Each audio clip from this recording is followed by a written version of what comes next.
Journalism, ITM University, Gwalior. He was a very renowned professor in CSSS, Jawaharlal Nehru University, New Delhi. He did his Masters in Sociology from Banaras Hindu University, MPhil from Jawaharlal Nehru University, New Delhi, and PhD from University of Chicago. His specialization and the area of interest is political sociology, Indian social thought, media and society, and globalization. He is also associated in the places like BHU, JNU, IIAS Shimla, and NMML Delhi. He was visiting professor in 7 Indian and 6 foreign universities. He authored and edited 10 books in Hindi and English. Sir has been awarded with many awards and honors like VC Gold Medal, BHU National Fellowship to Study Abroad, ICCR India, Professor in Germany, Best Intercultural Study Program, Lifetime Achievement Award of Indian Sociological Society, President, India-Tibet Friendship Society, President, Society for Communal Harmony, President, Federation of Central University Teacher Association, President, ISS. Now I would like to invite our keynote speaker, Professor Anand Kumar sir, to enlighten us with his thoughts. Deepak ji, Mukesh ji, वंदना और विद्वत समाज और विद्यार्थियों, मेरे लिए बहुत सम्मान और सौभाग्य की बात है कि मगध विश्वविद्यालय का बौद्धिक समाज आज एक बहुत महत्वपूर्ण प्रश्न पर संवाद के लिए यहाँ शामिल है। आपके कुलपति जी को जब ये पटना में कॉलेज का नवनिर्माण कर रहे थे तब से जानता हूँ। मुझे जान के बहुत खुशी हुई कि पिछले 1 साल में इन्होंने इस विश्वविद्यालय की जो गौरवशाली परंपरा थी उसको पुनर्स्थापित करने के लिए एक पूरी टीम के साथ बहुत सारे साहसिक कदम उठाए। ज्ञान किसी भी समाज का सारांश होता है और अज्ञान किसी भी समाज का शत्रु होता है। इसीलिए हमारी पुरानी वैदिक प्रार्थना है, तमसो मा ज्योतिर्गमय। आज जो विषय है ये एक ढका हुआ विषय है, इसको खोलने की जरूरत राष्ट्रीय आंदोलन के समय से चल रही है और भारतीय ज्ञान परंपरा के महत्व के बारे में राष्ट्रीय आंदोलन के समय से ही एक गंभीर प्रयास चलता रहा, जिसमें सबसे बड़ा योगदान गुरुदेव रविन्द्रनाथ टैगोर, महात्मा गांधी से शुरू होकर के और अभी तक कई विद्वानों द्वारा प्रयास से किया जा रहा है। असल में कोई भी समाज 3 सच्चाइयों का सामना हमेशा करता है। हर समाज के पास कुछ अपने इतिहास की धरोहर होती है, इसको हम परंपरा के रूप में जानते हैं, और हर समाज में कुछ न कुछ परिवर्तन होता रहता है। तो परंपरा और परिवर्तन एक सिक्के के 2 पहलू हैं। कुछ परंपराएं काल बाह्य हो जाती हैं, जैसे सती, जैसे छुआछूत, जैसे औरतों का पर्दा, जैसे बाल विवाह, और कुछ परिवर्तन परंपरा के साथ संयोजन कर लेते हैं और फिर परंपरा और परिवर्तन का एक संवाद चलता रहता है। परिवर्तन परंपरा के लिए आईना होता है और परिवर्तन के लिए परंपरा आईना का काम करती है। हर परिवर्तन स्वीकार्य नहीं होता और हर परंपरा का प्रभाव नहीं बना देता। इसी तरह से एक दूसरी चुनौती होती है किसी भी समाज में, वो उसके अस्तित्व को तय करती है और उसको कहेंगे संकट और समाधान, क्राइसिस एंड रेजिलियंस। भारत में अंग्रेजी राज की स्थापना जो 1757 के आसपास प्लासी के युद्ध के बाद स्थिर हो गई। पहले ईस्ट इंडिया कंपनी, फिर 1858-59 के बाद वो जो रानी विक्टोरिया की घोषणा हुई और ईस्ट इंडिया कंपनी के हाथ से भारत का प्रशासन लिया गया। फिर 3 विश्वविद्यालयों की स्थापना हुई, 3 हाईकोर्ट बनाए गए और धीरे धीरे भारत के पश्चिमीकरण को अंग्रेजी राज सत्ता के निर्देशन में हमने जीने का काम किया। तो एक बहुत बड़ा संकट था, कुछ लोगों के लिए समाधान भी था। जो भारतीय समाज की अपनी व्यवस्था के कारण बहिष्कृत थे, अवांछित थे, वंचित थे, उनके लिए अंग्रेजी राज एक नया दरवाजा, एक नई खिड़की जैसा था। लेकिन अधिकांश लोगों के लिए भारत का विदेशी शासन के अधीन होना चौतरफा पराजय का क्षण था और राष्ट्रीय आंदोलन उसमें से मुक्ति का मार्ग था। एक और प्रसंग रहता है परंपरा और परिवर्तन के साथ और संकट और समाधान के साथ, वो है चुनौतियां और प्रत्युत्तर, चैलेंजेस एंड रिस्पॉन्स। एक समय था जब चैलेंज था, एक चुनौती थी कि भारत दुनिया में अपनी जगह बचा के रखेगा या खंड खंड हो जाएगा। आज चैलेंज है कि जो वैज्ञानिक और तकनीकी परिवर्तन हो रहे हैं, उन परिवर्तनों में से कितना हम अंगीकार कर पाएंगे। तमाम विषमताओं के बीच में एक नई विषमता आ रही है जिसको कहते हैं टेक्नोलॉजिकल डिवाइड। कुछ लोगों के पास लैपटॉप है, मोबाइल फोन है, वो दुनिया की एक नई बिरादरी का हिस्सा है, और जिनके पास नहीं है वो वंचित हो रहे हैं। एक नई विषमता आ रही है, एक नई समता भी आ रही है, राजनीतिक समता। पहले राजपाट का काम सबका सरोकार नहीं था। अभी एक चुनाव, दूसरा चुनाव, तीसरा चुनाव, 1952 से अब तक हमने जनतंत्र निर्माण की यात्रा की है, और हर चुनाव के बाद कुछ और लोगों को शामिल करते हैं। एक चुनाव ऐसा आया जिसमें कि कहा गया कि 21 बरस के नीचे का कोई मतदाता नहीं होगा या होगी। फिर एक दूसरा चुनाव आया, कहा कि नहीं, 18 बरस से ऊपर जितने भी हैं उनको हम मतदाता बनाते हैं, और उससे युवाओं का वजन थोड़ा बढ़ा। बहुत समय तक जो लोग लगाम नहीं दे पाते थे, स्नातक नहीं थे, बीएससी की डिग्री नहीं थी, 1937 तक उनको वोट का अधिकार नहीं था।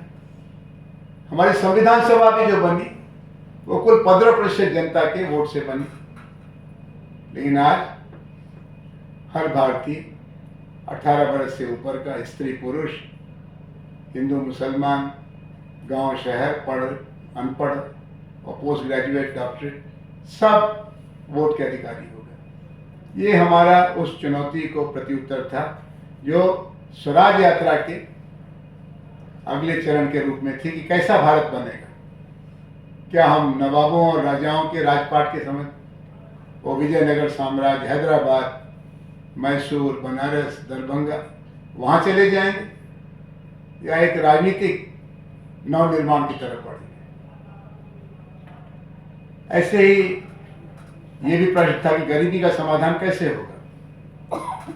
उनको बाजार के भरोसे छोड़ेंगे या राज्य की भी कुछ जिम्मेदारी होगी। शिक्षा का प्रसार कैसे होगा। अभी भी हम विश्व में शिक्षा की दृष्टि से बहुत आगे नहीं है। दुनिया में जो देश तरक्की कर चुके हैं, वहां 18 से 23 बरस की आयु के 50 से 90% लोगों को पढ़ने का मौका मिलता है, और पढ़ाई सस्ती है, क्योंकि पढ़ाई से ही भविष्य बनता है। राष्ट्र निर्माण का सबसे सीधा रास्ता शिक्षा का अवसर, शिक्षा का विस्तार। लेकिन भारत में अभी 25% के करीब हाई स्कूल, इंटरमीडिएट पास लड़के लड़कियां यूनिवर्सिटी कॉलेज में जाते हैं, और फिर उससे ऊपर की पढ़ाई के लिए तो और भी छटाई हो जाती है। लेकिन फिर भी हमने एक शिक्षा के विस्तार का संकल्प किया, और बहुत देर से ही सही, लेकिन शिक्षा को मौलिक अधिकार की सूची में पिछले दिनों शामिल किया। तो जो ज्ञान का संदर्भ है, उसमें पहले तो मैं आपसे एक आग्रह करना चाहूंगा कि ज्ञान की अपनी सत्ता है, लेकिन उसके 4 पक्ष हैं।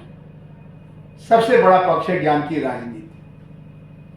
ये निर्दोष व्यवस्था नहीं है। जिसके हाथ में सत्ता आती है वो अपनी परिभाषा पूरे समाज पर लागू करता है या करती है। जैसे अंग्रेजों का जब राज आया तो उन्होंने श्रेष्ठता की नई परिभाषा दी। उस परिभाषा में भाषा थी, उस परिभाषा में धर्म था, उस परिभाषा में जीवन शैली थी। तो कहा गया कि जो अंग्रेजी जानते हैं वो तो ज्ञानी, और जो संस्कृत और फारसी जानते हैं, जो उस समय की प्रबल भाषाएं थी, उनका ज्ञान शासन के लायक, उद्योग व्यापार के लायक, समाज के लायक नहीं है। तो अगर सरकार के प्रशासन में आना है तो अंग्रेजी जानना हो। और ये सब जैसा भी जिक्र किया हमारे दोस्त दीपक जी ने, 1835 के आसपास बड़ी बहस चली, तब ये फैसला हुआ। और फिर धीरे धीरे अंग्रेजी का स्वीकार हुआ। अब विऔपनिवेशीकरण यानी डीकोलोनाइजेशन, इसमें भाषा का पक्ष आएगा। और हम ये जानते और मानते हैं कि हमारी जो भारतीय भाषाएं हैं, खासतौर पर संस्कृत और पाली, उसमें बहुत मूल्यवान विमर्श है। ये जो गया से जुड़ा हुआ आपका इतिहास है भगवान बुद्ध का, वो तो संस्कृत में नहीं तो पाली में बोलते थे, और पाली भाषा लुप्त प्राय है।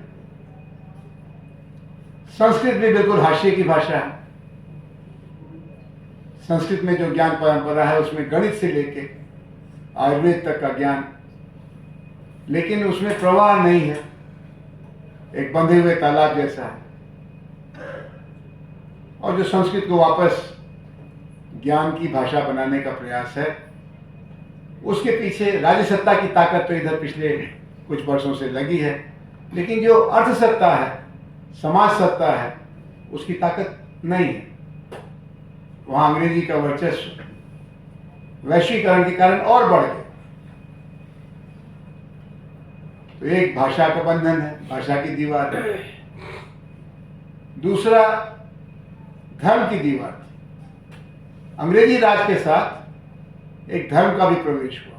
प्रवेश तो पुर्तगाल के 1510 के आसपास गोवा पर कब्जा करने के साथ शुरू हुआ। उसके और भी पहले ईसा मसीह के 12 शिष्यों में से एक शिष्य सेंट थॉमस, उनके शहादत के बाद भारत आए, और भारत में यूरोप के अनेक देशों से पहले ईसाइयत आ गई।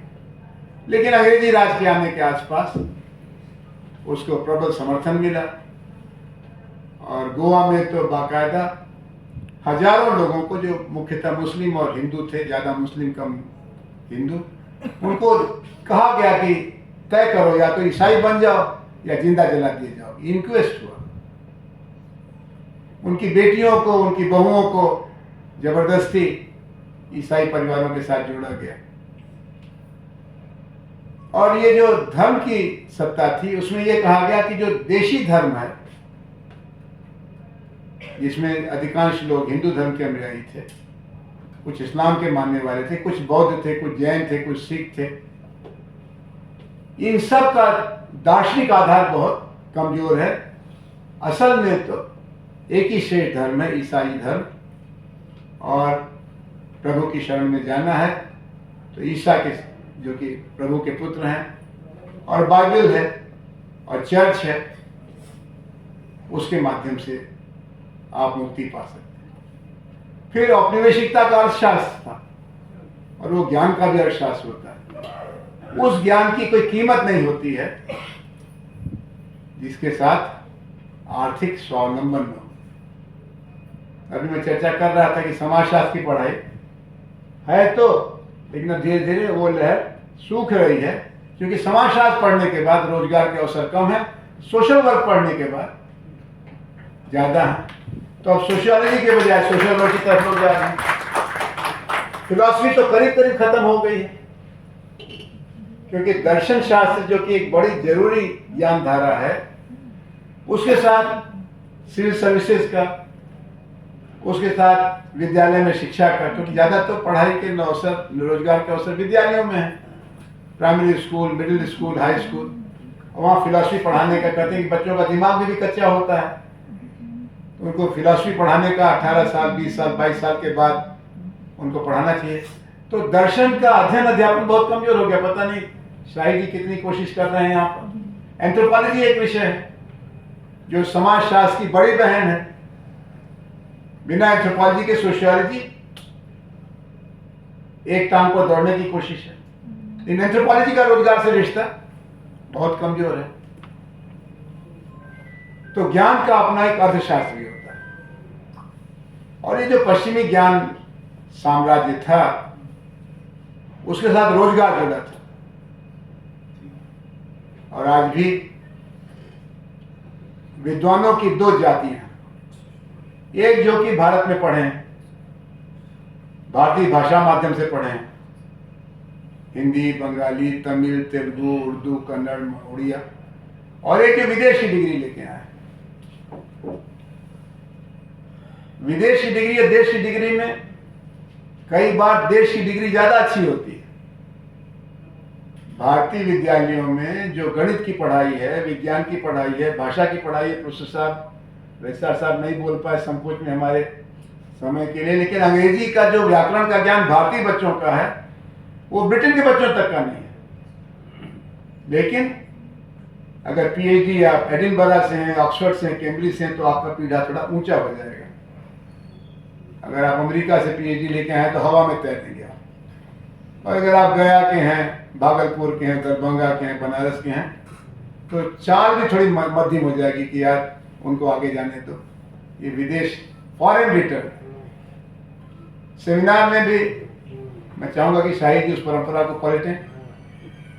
विदेश में अगर कोई पर्चा पढ़ने आप गए तो उसकी ज्यादा चर्चा होगी, अखबार में फोटो भी छप जाएगी कि सेमिनार में बुलाए गए आनंद कुमार। अगर मगध विश्वविद्यालय में चर्चा होगी तो कहेंगे ये तो घर ही में, बनारस से चले मगध आगे कौन बड़ा कमाल किया है। जबकि विदेश के सेमिनार में अगर 15 से 20 लोग बैठे तो बहुत सक्सेसफुल हो गए। It was well attended seminar. और यहाँ 100 से ज्यादा लोग बैठे हैं। और हमारे दोस्त दीपक की चिंता कर रहे थे कि अभी शुरू किया, लेकिन थोड़ा और रुक जाए, थोड़े और लोग आए। एक आतंक होता है ज्ञान की सत्ता का, और उसका एक बहुत सूक्ष्म व्याकरण होता है।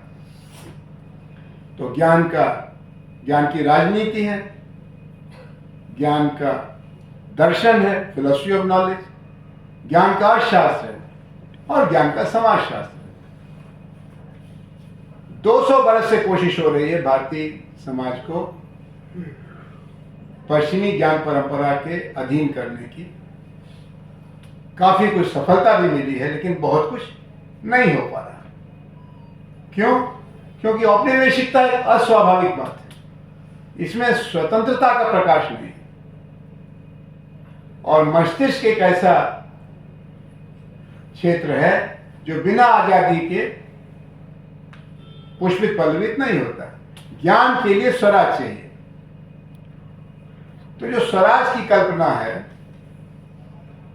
उसके 4 आयाम है। राजनीतिक स्वराज जो हमको हासिल हो गया, आर्थिक स्वराज जिसके लिए हम कभी आगे कभी पीछे जाते हैं। आजकल भूमंडलीकरण के कारण हमारे बाजार पर चीन का कब्जा है, हमारे नीति निर्माण पर IMF और वर्ल्ड बैंक का कब्जा है। फिर स्वराज का एक सामाजिक सांस्कृतिक पक्ष है, और फिर स्वराज का एक दार्शनिक पक्ष है। ज्ञान का स्वराज के दार्शनिक पक्ष का हिस्सा है। और स्वराज दिमागी तौर पर कैसे काम करता है इसके बारे में एक दार्शनिक हैं केसी भट्टाचार्य। उन्होंने 1924 में एक अच्छा लेख लिखा, और उसको अनिवार्यतः हमको पढ़ना चाहिए विऔपनिवेशीकरण के विमर्श में। विऔपनिवेशीकरण की 3 जरूरतें हैं। एक तो हमको अपनी परंपराओं का ज्ञान और उसकी समीक्षा करनी है। परंपराओं के बारे में 2 मान्यताएं। एक मान्यता तो ये कि हमारा अतीत पूरी तरह से अंधकार युग था। अंग्रेजों के आने के पहले हम लोग अंधकार युग में जी रहे थे। पेड़, पत्थर, पहाड़ सबको माँ, पिता, देवी देवता। अब सारा पर्यावरण आंदोलन कर रहा कि नहीं, पृथ्वी तुम्हारी माँ जैसी है। हम लोगों ने धरती माता कहा तो हम लोग को पिछड़ा माना गया। नदियों को कहा गया कि ये प्राण संचारिणी है। हमने जब कहा गंगा माँ है, जमुना माँ है, गोमती, गोदावरी, इनको प्रदूषित नहीं करना, तो कहा कि पिछड़ापन है। कहा कि ये तो पूरा एक प्रकृति का साम्राज्य हमारे भोग के लिए है। वीर भोग्य वसुंधरा, ये ईसाइयों की एक धारा है, प्रोटेस्टेंट एथिक। उसकी मान्यता यही है कि प्रकृति हमारे भोग के लिए है, जबकि भारतीय विमर्श में कहा गया कि प्रकृति हमारी माँ के लिए, माँ जैसी है। जैसे माँ के दूध से ही हम जो कुछ हैं आज हैं, लेकिन अगर माँ का खून पीने लगे हम लोग तो माँ तो मरी जाएगी, हम भी नहीं बच पाएंगे। तो ऐसे प्रकृति हमारी माँ है, उतना ही लो जितना प्रकृति को स्वीकार है। उससे ज्यादा लोगे तो वो भी नष्ट होगी, फिर आप भी नष्ट हो जाएंगे। तो कहा गया कि मकरंद प्रवृत्ति, जैसे भंवरा या वो भंवरा ही होता है, और मधुमक्खी जैसे फूल से पराग ग्रहण करती है, बाकी फूल पौधे का नुकसान नहीं करती, और उसके बदले में एक प्रक्रिया बॉटनी वाले बताते हैं, पोलिनेशन भी करती है। तो ग्रहण भी किया और कुछ दिया भी। ऐसा ही प्रकृति के साथ हमारा संबंध है। लेकिन जो पश्चिमी दर्शन था, खासतौर पर प्रोटेस्टेंट धारा की ईसाइयत का जो जीवन शैली का आधार था, उसमें कहा गया कि प्रकृति हमारे भोग के लिए है, और वो पेड़, पहाड़, नदी, खदान, खान, उस सब का उन्होंने इस्तेमाल किया। अब कहते हैं कि अगले 30 साल में अगर हमने अपने प्रकृति के साथ संबंधों को सुधारा नहीं तो हम इस धरती पर रहने लायक नहीं। बायोफ्यूल तो खत्म ही हो जाएगा, फॉसिल फ्यूल, ये जो पेट्रोलियम और कोयला और ये सब फॉसिल फ्यूल तो रहेगा ही नहीं। हवा जीने लायक नहीं, पानी पीने लायक नहीं, और धरती का टेम्परेचर 2 से 5 डिग्री बढ़ जाएगा। और अब तो ऑटो वाले भी कहते हैं कि मकर संक्रांति के बाद जाड़ा घटने लगता था, अब तो बढ़ रहा है। कहते कुछ नहीं भैया, बड़ा प्रदूषण बढ़ गया। और दिल्ली जो भारत की राजकुमारी शहर है, यानी दुनिया का जो सुख उपलब्ध है वो सब दिल्ली में है। बिजली, पानी, पढ़ाई, दवाई, कमाई। लेकिन बिजली, भारत का सबसे प्रदूषित शहर, उसका नाम है दिल्ली। वहाँ प्रधानमंत्री रहते हैं, राष्ट्रपति रहते हैं, मुख्य न्यायाधीश रहते हैं, सेना के बड़े कमांडर रहते हैं, यूनिवर्सिटी के वाइस चांसलर रहते हैं। भारत का क्रीम वहाँ पर। लेकिन जो हमने निर्ममता की प्रकृति के साथ, उसका सबसे विभत्स उदाहरण दिल्ली है। दिल्ली की जमुना जी गंदा नाला हो गए।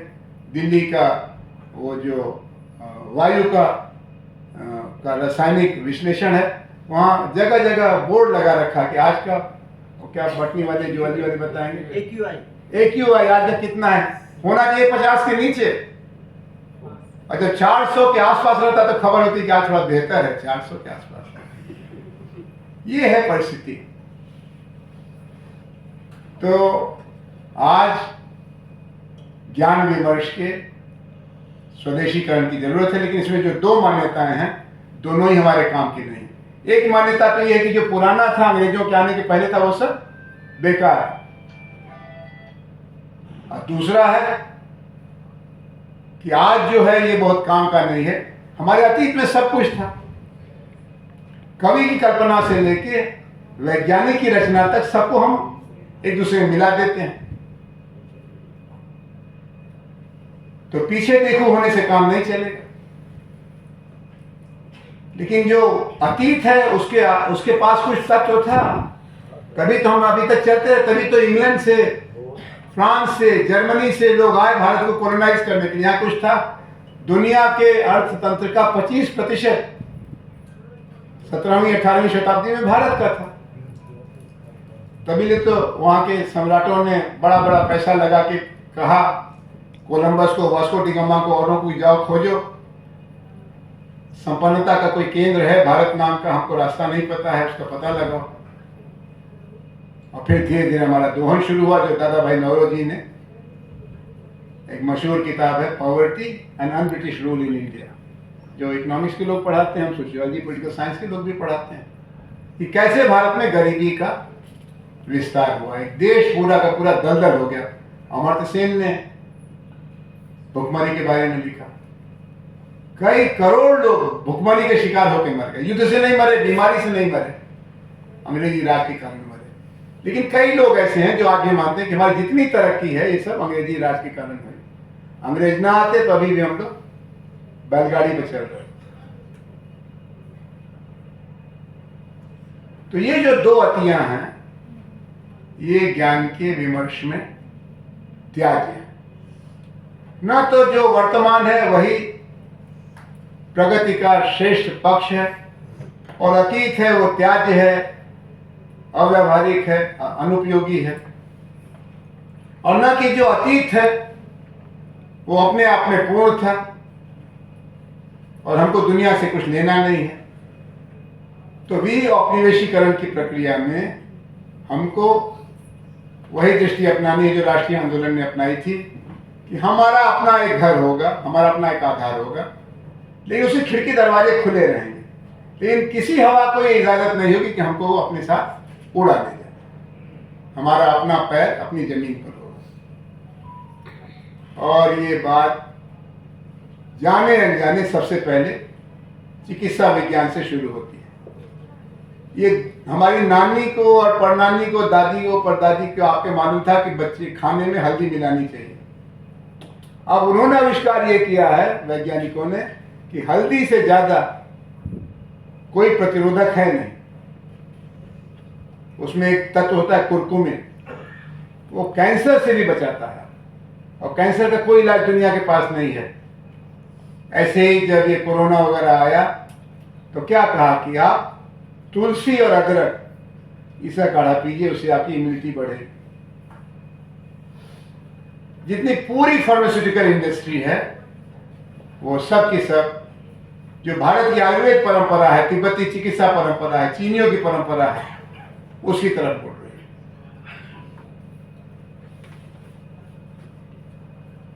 हमारे लिए ये जानना जरूरी है कि ज्ञान का अपना एक सामाजिक आधार है, आर्थिक आधार है, राजनीतिक आधार है, दार्शनिक आधार है। और इन चारों के बीच जैसे चार पहिए पर आपकी गाड़ी चलती है, इन चारों के बीच में संतुलन होना चाहिए, अलाइनमेंट होना चाहिए। अगर वो आर्थिक दृष्टि से उपयोगी नहीं होगा तो त्याज्य न होते हुए भी, स्वीकार्य होते हुए भी उसका काम नहीं चलेगा।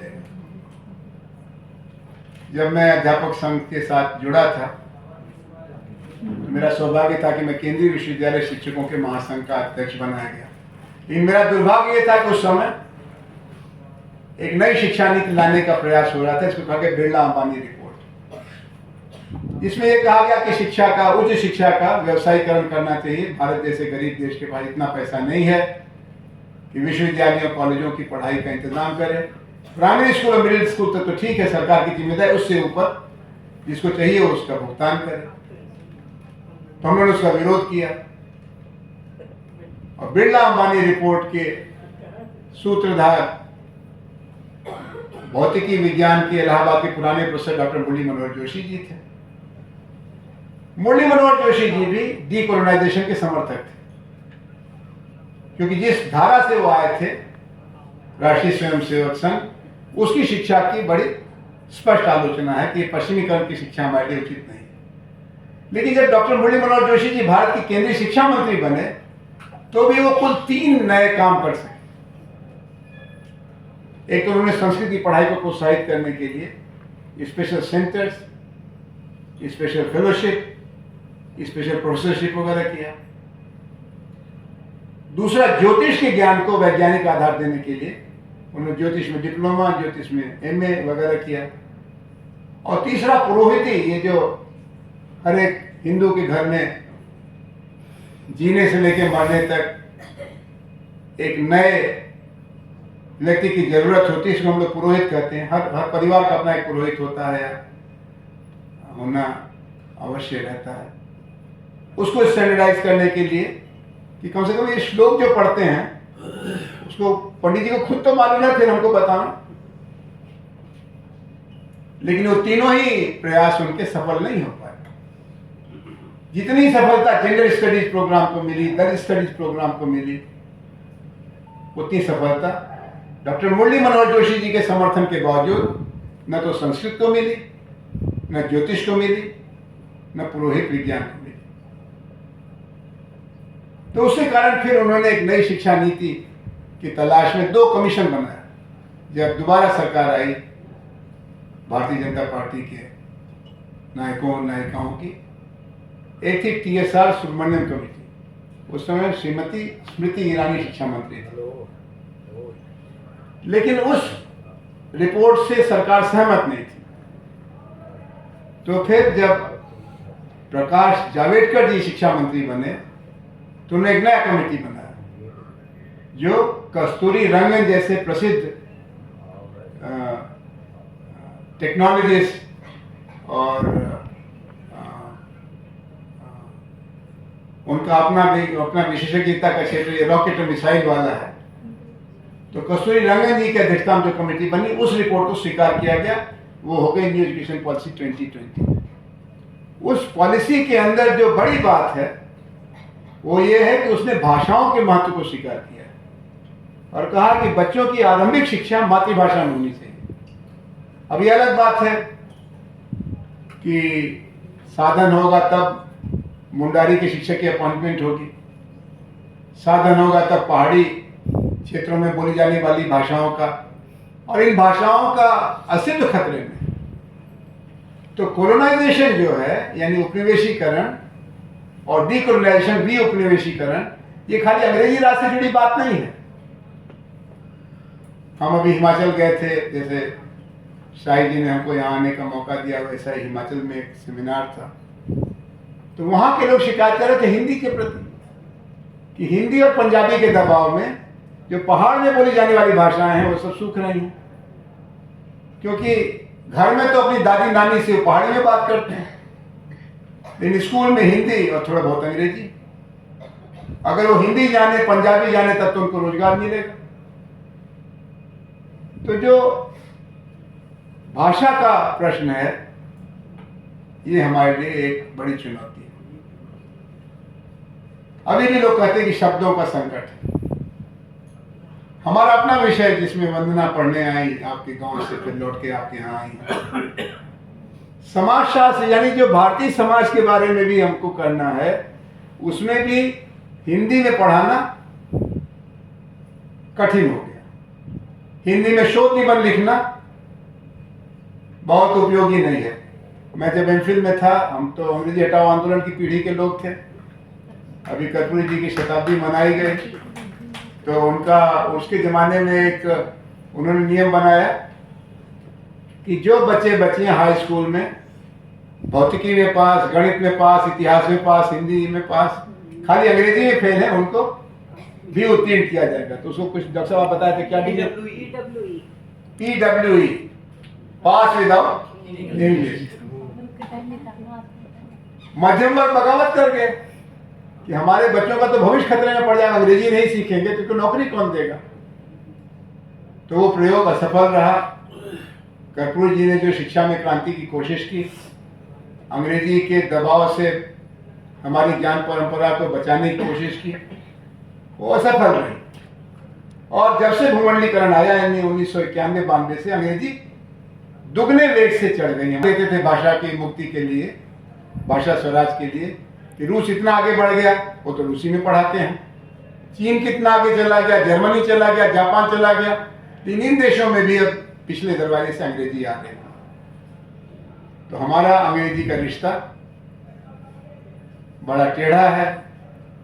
भारतीय भाषाओं का भविष्य तभी उज्जवल होगा जब अंग्रेजी का वर्चस्व खत्म होगा। लेकिन मध्यम वर्ग बढ़ती बेरोजगारी के बावजूद ये मानने को तैयार नहीं है कि देशी भाषाओं में ज्ञान विमर्श का कोई भविष्य है। यहाँ तक कि समाजशास्त्र और राजनीति शास्त्र में भी जो बिल्कुल देशज भाषा के बिना चलेगा नहीं, वहां भी अंग्रेजी का माध्यम है। तो मैं बता रहा था कि जब हम पढ़ने गए JNU में 1972-74 में, तो थीसिस लिखनी पड़ती है एमफिल में, तो हम तब तक तो चुपचाप रहे। जब थीसिस लिखने का मौका आया तो हमने कहा हम इसको हिंदी में लिखेंगे। एकदम जैसे लगा कि गांव में शेर आ गया, फैकल्टी की मीटिंग हुई। सौभाग्य से हमारे जो हमारे उस समय के विभागाध्यक्ष थे प्रोफेसर योगेंद्र सिंह जी, वो तो बस्ती के थे। बस्ती में अंग्रेजी कौन का, हिंदी भी ठीक से नहीं बोलते हैं लोग वहां, तो भोजपुरी का। और फिर दूसरे टीचर थे प्रोफेसर पार्थ मुखर्जी, वो पटना के थे। तो हमने कहा आप लोगों के मार्गदर्शन में हम नहीं लिख पाएंगे तो दक्षिण भारत के अध्यापकों के मार्गदर्शन में तो हो ही नहीं पाएगा। तो उन्होंने हमको समझाने की कोशिश की, तुम लिख तो लोगे, हम गाइड भी कर देंगे, इसका करोगे क्या, कोई छापने को तैयार नहीं होगा। वो थीसिस हमारी आज तक नहीं छपी। आपने बताया कि 20 किताबें हमारी हिंदी अंग्रेजी में हैं, लेकिन मेरी एमफिल की थीसिस जो 74-75 की थी, क्योंकि वो भविष्य नहीं है। जब मैं शिकागो गया तो उन्होंने कहा कि 1 साल का आपको राहत मिलेगी बशर्ते कि आपने एमए की थीसिस किया हो। हमने कहा हमने एमफिल की थीसिस किया। कहा दिखाइए, उनको जमा किया। हमने कहा ये क्या है? हमने कहा थीसिस है, इस पर अवार्ड है आपको। ये भाषा कौन सी? हमने कहा हिंदी है। कहा इसको सारी की सारी थीसिस को आप अंग्रेजी में अनुवाद करके लाइए, हम उसका मूल्यांकन करेंगे, अगर स्टैंडर्ड की होगी तब आपको एक साथ की छूट मिलेगी। खैर उन्होंने हमको एक साथ की छूट दी। तो जो औपनिवेशीकरण है वो भाषा की सत्ता का परिणाम है। खाली अंग्रेजी का साम्राज्यवाद नहीं है, हिंदी का भी है, तमिल का भी है, पंजाबी और उर्दू का भी है। उर्दू के साम्राज्यवाद के खिलाफ तो एक देश टूट गया। पाकिस्तान बना तो ये कल्पना की गई कि पाकिस्तान की राजभाषा उर्दू होगी, और बहुमत पाकिस्तान में बांग्ला भाषियों का था। और वो शुरू से 1947 से इसके लिए कहते रहे कि बांग्ला चाहिए, बांग्ला चाहिए, बांग्ला चाहिए। उन्होंने जिन्ना का विरोध तक किया था, लेकिन बाकी पाकिस्तान तैयार नहीं हुआ, पाकिस्तान टूट गया। रूस में साम्यवादी क्रांति के बाद काफी विकास हुआ, लेकिन एक जगह वो भूल कर गया।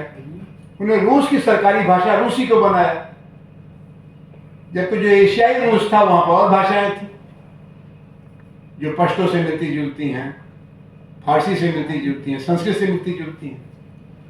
और 70 साल बाद धर्म और भाषा के दमन के खिलाफ रूस बिखर गया। सोवियत संघ के पेट में से 12 नए राष्ट्र पैदा हो गए। तो ये जो विऔपनिवेशीकरण की प्रक्रिया है, डीकोलोनाइजेशन इसको अंग्रेजी में कहेंगे, ये एक सतत प्रक्रिया है। इसके बारे में सतत एक सावधानी की जरूरत है, क्योंकि विदेशी राज ही खाली औपनिवेशिकता नहीं पैदा करता। एक और पक्ष है समाजशास्त्र में, उसको हम लोग अंग्रेजी में कहते हैं इंटरनल कोलोनियलिज्म, आंतरिक उपनिवेशवाद।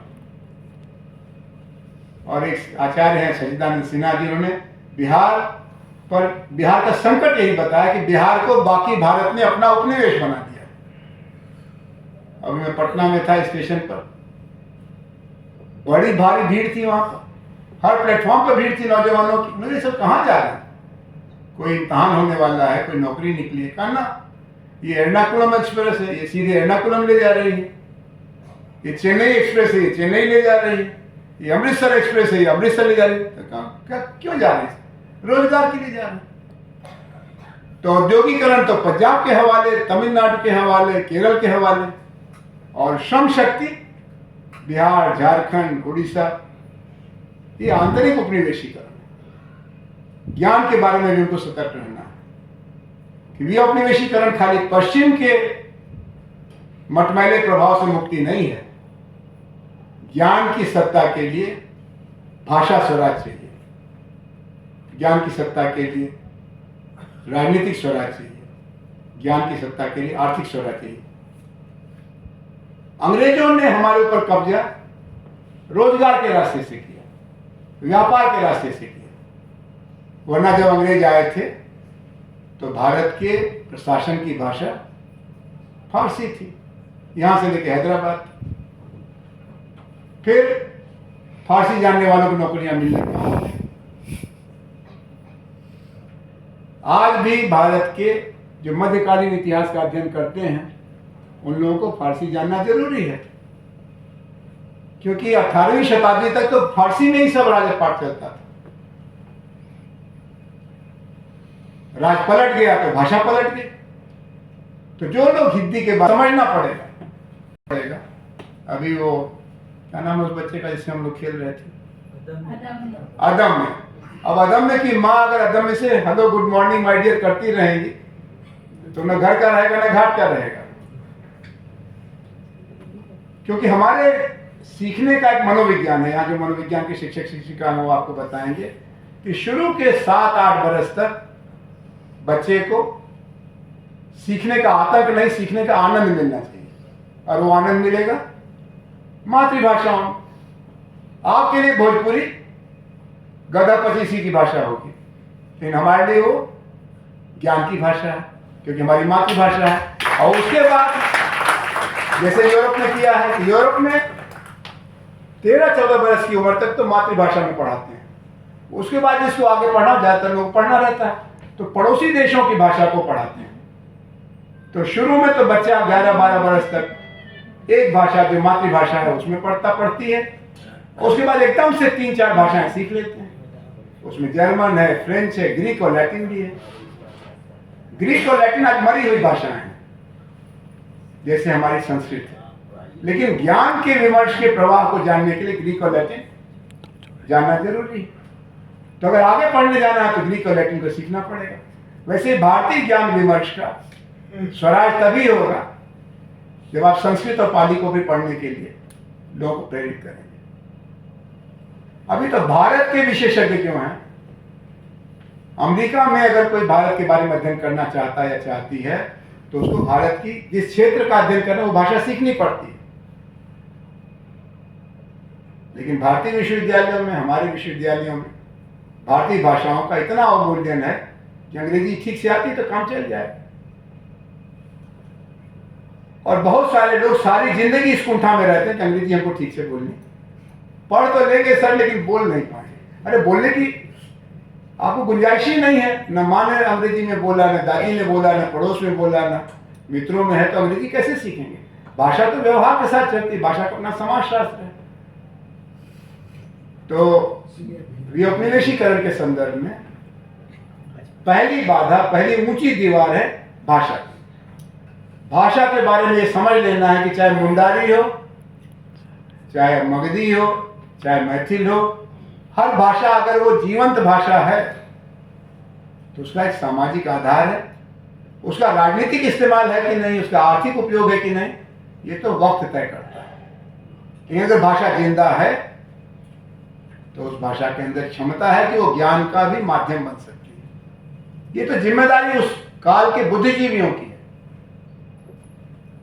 हमारे पहले के जो समाजशास्त्री थे उन्होंने राष्ट्र निर्माण के समाजशास्त्र पर ध्यान दिया और सामाजिक परिवर्तन, जो कि एक कठिन काम माना जाता था कि भारत के बारे में कहा कि परंपरा प्रधान देश, यहाँ कोई चीज बदलना बड़ा मुश्किल है, ये गलत मान्यता थी।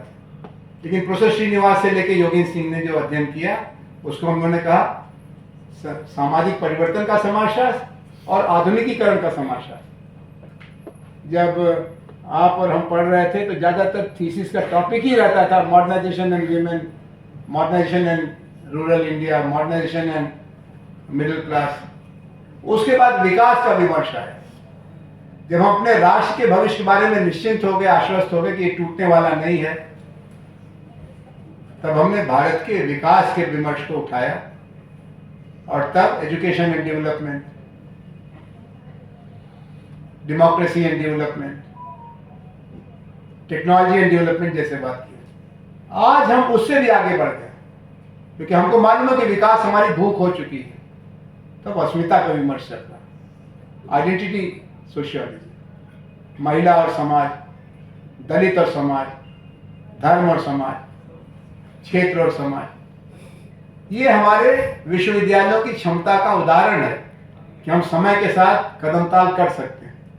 इन भाषा के बारे में एक गांठ बन गई है कि अंग्रेजी सवर्ण, एक जैसे होता है ना कि बैकवर्ड फॉरवर्ड, बैकवर्ड में भी फॉरवर्ड बैकवर्ड है और बैकवर्ड बैकवर्ड है, और फॉरवर्ड में फॉरवर्ड बैकवर्ड है। इसको आरक्षण अभी मिला है। उस भाषा के गलियारे से बचिए और ये देखिए कि ज्ञान के स्वराज का काम अधूरा है।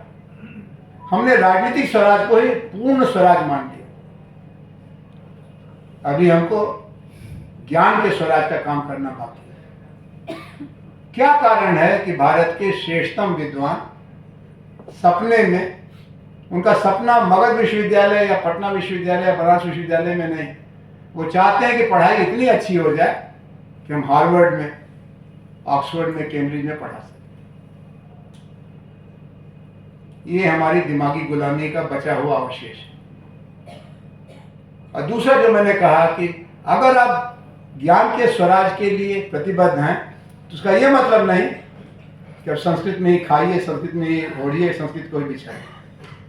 संस्कृत के अंदर अमूल्य संपत्ति है, लेकिन संस्कृत की वजह से बाकी भाषाओं को अगर आप छोड़ देंगे तो वो भी एक नए किस्म का औपनिवेशीकरण होगा। जैसे हिंदी और तमिल का, उर्दू और पंजाबी का, 800 भाषाएं जिंदा भाषाएं हैं भारत में। और हमारे दोस्त प्रोफेसर गणेश देवी ने अध्ययन किया है peoples language survey of India करके, भारत का जन सर्वेक्षण भाषाओं का, जिसमें उन्होंने बताया है कि कई भाषाएं अब डूबने के कगार पर। कुछ भाषाएं जिनको राजनीतिक संरक्षण मिला, जिनको हमने भारत की राष्ट्रीय भाषाओं में जोड़ लिया, उनका भविष्य तो उज्ज्वल है, क्योंकि राज सत्ता और भाषा का एक सहज संबंध बन गया। लेकिन जो भाषाएं हाशिए पर हैं, जिनको खाली अपने बूते पर जीना है, उनकी बड़ी शिकायत है। दूसरा ज्ञान का अर्थशास्त्र है। उसी सवाल पर काम हो सकेगा जिसके लिए कि राज्य से आर्थिक सहयोग मिलेगा। अभी कुलपति जी के प्रति आप सभी बहुत अनुग्रहित हैं, क्योंकि उन्होंने एक व्याख्यान माला के लिए अनुदान दिया। हमारे यहाँ ICSR, ICHR, ICMR, ICAR, ये सब शोध के लिए साधन देने वाली संस्थाएं हैं, और उसमें अगर निवेश नहीं होगा तो भाषा का संसार अपने आप में महत्वपूर्ण होने के बावजूद ज्ञान के क्षेत्र में काम अधूरा रह जाएगा। इसलिए हमको अंदर से आवाज उठानी पड़ेगी। हमको इसके लिए कोई आंदोलन करने की जरूरत नहीं है, लेकिन विश्वविद्यालय के जो शिक्षक शिक्षिका हैं, जो इसके नायक नायिका यानी कुलपति उपकुलपति, उनको कहना पड़ेगा कि ज्ञान में निवेश को बढ़ाओ। चीन अपने देश का 8% ज्ञान में लगाता है और हम 4% से नीचे हैं।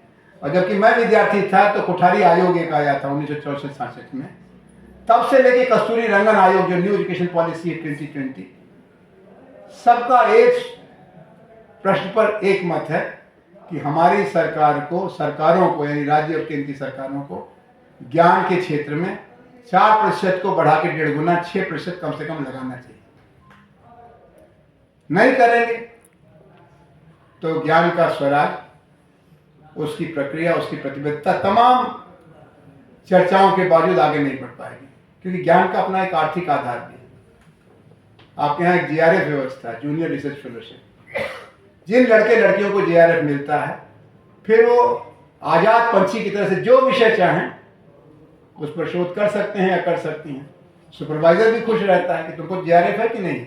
JRF नहीं है तो पहले JRF की कोशिश करो। बिना JRF की रिसर्च करना बड़ा मुश्किल है। उसका सीधा कारण यही है कि आर्थिक आधार अगर विऔपनिवेशीकरण के लिए नहीं है तो एक वैज्ञानिक जरूरत होने के बावजूद उसको आगे नहीं बढ़ाया जा सकता। तो भाषा की दीवार के अलावा पैसे की भी दीवार, और वहां पर विदेशी शासन, विदेशी विश्वविद्यालयों का वर्चस्व है। कहते हैं कि जर्मनी में 2 ही की ताकत है, आसमान में भगवान और धरती पर प्रोफेसर। अगर कोई प्रपोजल प्रोफेसर ने बना के दे दिया तो मिलना ही मिलना है। यह अलग बात है कि उसकी पीयर ग्रुप रिव्यू यानी अन्य विद्वानों के साथ उसकी बड़ी कांट छाट होती है, बड़ी समीक्षा होती है, बड़ा तूतू महमा होता है, लेकिन रिसर्च की फंडिंग। इसीलिए जब आप हम्बोल्ट विश्वविद्यालय में जाइए तो प्रवेश द्वार पर ही, जैसे कुलपति जी के दफ्तर में मैं गया तो वहाँ माता मदर टेरेसा की तस्वीर है, राष्ट्रपति की तस्वीर है, राधा कृष्णन की तस्वीर है, गांधी जी की तस्वीर है, टैगोर की तस्वीर है। हम्बोल्ट विश्वविद्यालय में 60-70 तस्वीरें लगी जो उस विश्वविद्यालय के नोबेल पुरस्कार विजेताओं की तस्वीरें, उसमें आइंस्टीन भी है।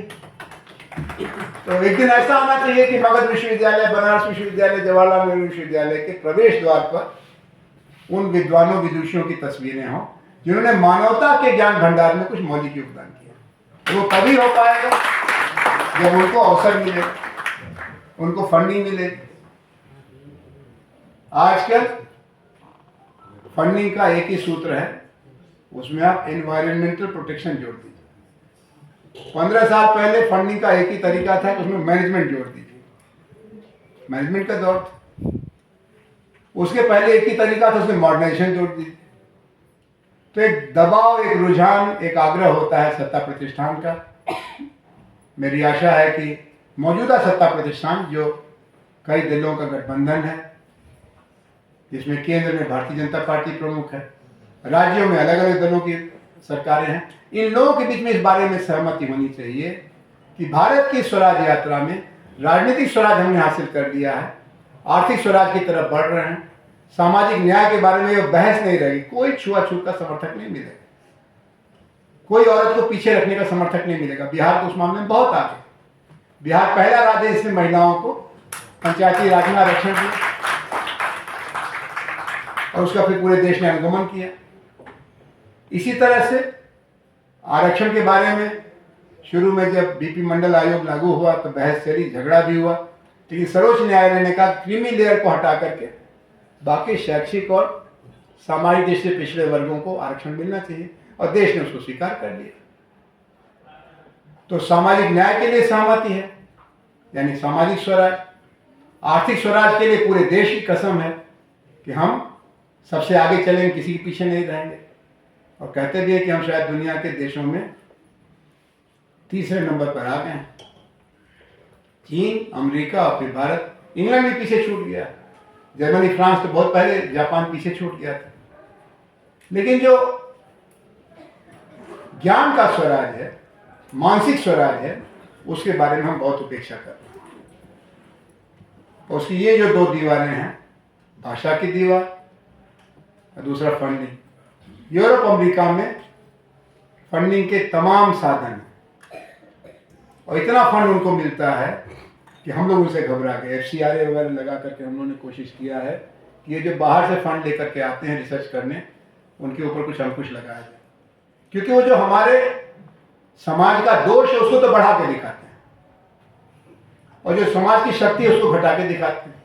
क्योंकि अभी भी उनके दिमाग में भारत का स्वराज कांटे की तरह खटकता है, वो भारत की ताकत से घबराते हैं।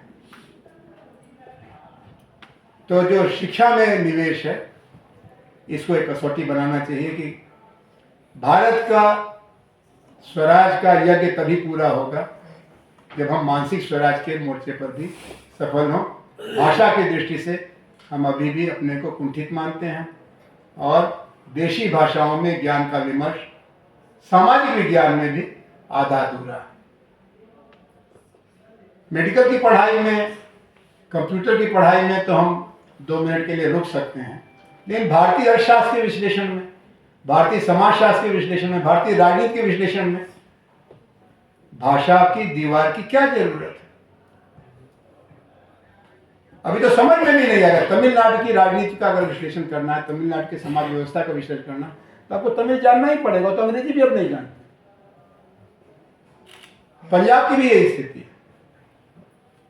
पंजाबी अगर आप नहीं जानते तो पंजाब पर आपका शोध अधूरा रहे। हमारे यहाँ अभी भी काम चल जा रहा है अंग्रेजी से, क्योंकि हिंदी इलाके का जो मध्य वर्ग है वो दिमागी तौर पर स्वराज के लिए तैयार नहीं। इसीलिए हिंदी में पत्र पत्रिकाओं का अभाव है, हिंदी में साहित्य का अभाव है। हिंदी में जब किताब छपती है, आप में से जो यहाँ अगली कतार में विदुषी आचार्य बैठे हुए हैं, आपकी किताब में 300-400 का प्रिंट ऑर्डर रहता, हमारा ही रहा। अब मलयालम की कोई किताब छपती है तो कम से कम 10,000। बंगाली सवेरे शुरू ही नहीं करता जब तक अखबार न पढ़ ले, और शाम उसकी पूरी नहीं होती जब तक कोई किताब न पढ़ ले। किसी बंगाली से कहिए, तुरंत गाने लगेंगे रविन्द्रनाथ का गाना, रविंद्र संगीत, और हम कहें कि विद्यापति का गाइए। छोड़ दीजिए अगर खाली गायत्री मंत्र का ही पाठ करना हो तो हमारे जैसे बहुत से लोग फेल हो जाएं। ये स्वराज का नैतिक पक्ष है, मनोवैज्ञानिक पक्ष है। उसकी कसम होनी चाहिए, प्रतिबद्धता होनी चाहिए। भगत सिंह की फोटो लगाने से, नेताजी सुभाष की जयंती मनाने से स्वराज नहीं आ जाएगा। हमारे अपने आचरण में भी आत्मविश्वास और आत्मबोध होना चाहिए, जिसमें भाषा का पक्ष, ज्ञान के पक्ष के लिए एक जरूरी सीढ़ी है। मैं निवेदन करूंगा शाही जी से कि आपके पास बहुत जिम्मेदारी है, साधन की भी कमी है, लेकिन कोशिश करिए कि मगध विश्वविद्यालय का एक प्रामाणिक शोध पत्रिका का त्रैमासिक हो, अर्धवार्षिक हो, कुछ न कुछ होना चाहिए। क्योंकि ये सब, मैं तो समाजशास्त्र परिषद का अध्यक्ष था, हमारी हिंदी में कोई पत्रिका ही नहीं थी, तो फिर भारतीय समाजशास्त्र समीक्षा करके शुरू किया गया। अब वो 9 साल से चल रही और अच्छी चल रही, और उसकी देखा देखी मराठी, तमिल, बंगाली लोगों का भी आग्रह हो रहा, तुम भी करो, कहीं से तो शुरू करिए। और उसमें विश्वविद्यालय हमारा घर है। डीकोलोनाइजेशन के लिए, रीऔपनिवेशीकरण के लिए राजनीतिक दलों के बस की बात नहीं है, उद्योग प्रतिष्ठानों के बस की भी बात नहीं है। ये संभव होगा ज्ञान केंद्रों से, विश्वविद्यालयों से और शोध संस्थानों से। वो जो अनुग्रह नारायण सिन्हा संस्थान है पटना में, और इन संस्थानों को और बढ़ाना पड़ेगा, आगे ले आना पड़ेगा। आखिरी बात यह है कि इसमें नीतिशील विवेक की जरूरत है। जैसा मैंने कहा कि एक साथ देशज ज्ञान की धारा चल रही है और एक वैश्विक मानवीय ज्ञान है। अब अगर आप भौतिकी शास्त्र में जो गति के 3 नियम हैं जो न्यूटन ने बनाए थे या उसके बाद आइंस्टीन ने सुधार किया, उसमें भी अगर उसका भारतीकरण करना चाहेंगे कि ना ना ये तो कबूल नहीं है, ये तो गौमांस खाने जैसा है, तो हम गलती कर जाएंगे। क्योंकि एक वैश्विक मानव समाज भी बन रहा है जो सबका साझा है। ये जो जिससे हमारी गाड़ी चलती है उसको कहते हैं पर्शियन व्हील। इसका तो आविष्कार पर्शिया में हुआ था, फिर अंग्रेजों ने उसका अनुकरण किया, यूरोप ने किया, उन्होंने पहिया बनाया, गाड़ी बनाई, जहाज बनाया। ये जो 1 से लेकर के 0 तक की गणना है, ये तो भारतीय है। गणित में जो एक धारा है अलजबरा, उसका आज तक यूरोपीय नाम नहीं बना पाया। अलजबरा ये अरबी शब्द। तो ज्ञान के क्षेत्र में अलग अलग सभ्यताओं ने मानवता का नेतृत्व किया है अलग अलग समय में। वो हमारी साझी विरासत है। विदेशी होने के कारण कोई चीज बहिष्कार की जाए ये भी उचित नहीं है, और देशज होने के कारण उसकी उपेक्षा की जाए ये तो बहुत ही अनुचित है। अभी चिकित्सा क्षेत्र में, ये मेरी आखिरी बात होगी, आयुर्वेद के बारे में सब जानते हैं, सिद्धा के बारे में जानते हैं, यूनानी के बारे में जानते हैं, लेकिन बहुत बड़ा एक समूह है जो आदिवासियों की चिकित्सा पद्धति का अध्ययन कर रहा है, उनकी जड़ी बूटियों का अध्ययन कर रहा है, क्योंकि उनका भी तो जीवन है। और 8% लोग आदिवासी हैं। हमारे चाहने के बावजूद पश्चिमी चिकित्सा पद्धति उन तक नहीं पहुंची है। वो कैसे जीते हैं, वो रोगों का इलाज कैसे करते हैं, इसका अध्ययन हो रहा है। तो हमारे पास बहुत कुछ है जो विश्वविद्यालयों के द्वारा ही संपन्न हो सकता है, क्योंकि व्यावसायिक कंपनियां करेंगी नहीं, उसमें तुरंत मुनाफा चाहिए, मुनाफा है नहीं इसमें। ये लंबी दौड़ है, लंबा सफर है। लेकिन अच्छी बात यह है कि जैसा मैंने आपसे कहा कि बहुत सारे लोग अब उपनिषदों की तरफ, कबीर की तरफ, बुद्ध की तरफ जा रहे हैं, और ये ज्ञान के स्वराज की जरूरी शर्त है कि जिस बुनियाद पर हम खड़े हैं उस बुनियाद को पहचानें। एक बार गांधी जी से किसी ने पूछा कि हम पश्चिम से क्या ले सकते हैं, तो गांधी जी ने कहा कि मैंने पश्चिम को नजदीक से जाना है। मैंने इंग्लैंड में अध्ययन किया, दक्षिण अफ्रीका में मैं रहा 20 वर्ष। भारतीय सभ्यता और ज्ञान परंपरा में एक स्वस्थ समाज बनाने के लिए सब कुछ है। हमें कहीं से कुछ सीखने की जरूरत नहीं, खाली आचरण में लाने की जरूरत है। और इसके लिए उन्होंने एकादश व्रत की बात की, इसमें से 5 बातें तो पतंजलि, आचार्य पतंजलि कह गए थे योग शास्त्र। इससे विवेकानंद से पूछा गया कि आप तो बहुत विदेश में घूमे और आप रामकृष्ण परमहंस के अनुयायी हैं, पश्चिम और पूरब का संबंध कैसा बनेगा? तो उन्होंने कहा कि हमको पश्चिम के विज्ञान का सम्मान करना होगा और पूरब की आध्यात्मिकता का सम्मान करना पड़ेगा। इस समय दुनिया में जो धर्म सबसे तेजी से बढ़ रहा है उसका नाम है बौद्ध धर्म, क्योंकि वो तार्किकता पर आधारित है। वो ईश्वर के अवतार की बजाय मनुष्य को अवतारी बनाता है और मनुष्य के ही अंदर शुभ और अशुभ की व्याख्या करता है। और ये पश्चिम के ईसाइयत से परेशान लोग, उनको ज़्यादा समझ में आता है। इसीलिए दलाई लामा के भाषण का जब आयोजन होता है तो पूरा स्टेडियम बुक करना पड़ा, इतने लोग सुनने आते हैं। और दलाई लामा क्या कहते हैं कि मैं तो बुद्ध का अनुयायी हूँ, इस नाते भारत हमारा गुरु है और हम उसके चेला हैं। और जब बुद्ध धर्म की जड़ आप खोजेंगे तो हमारे सारनाथ की बजाय वो आपके बोध गया में।